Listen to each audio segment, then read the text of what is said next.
What's going on, guys? Just want to do this quick report, review, whatever you want to call it. Jermall Charlo's pay-per-view numbers, not pay-per-view numbers, viewership numbers. Let me say it again.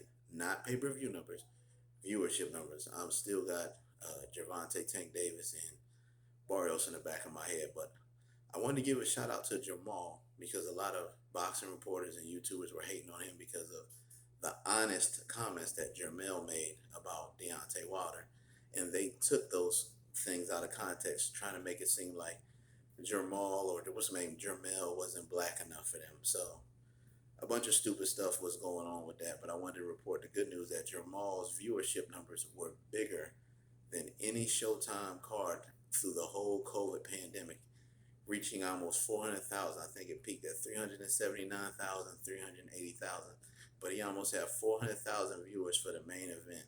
So that was higher than anything. Broner versus the other guy was at around 200,000. Showtime viewership has been down big time ever since that.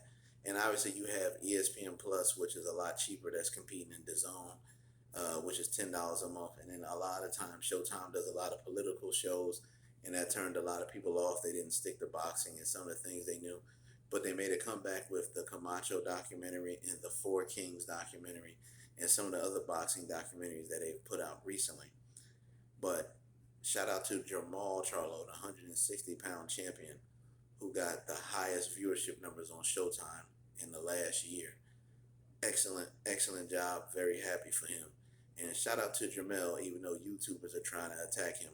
All he was saying is don't try and use your race when it comes to skills. You got beat up by Tyson Fury. Now come back and prove that it was a fluke and you're out of shape. We know that he wasn't talking about race don't matter in the other context, but people these days take things out of context and run with them to try and sell their own agenda or propaganda to make money off people who are stupid enough to keep hitting them in their Snapchats so they can keep on making people have a ignorant mentality.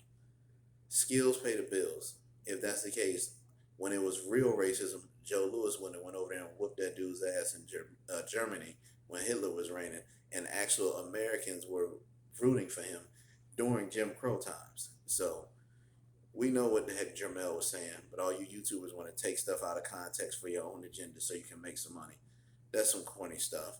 But Jermall, congrats. You won 60 pounds. I was a little skeptical of the performance, but you did get the win, and it was a fun fight to watch. Let's see if you fight Demetrius Andrade or Canelo or somebody else next.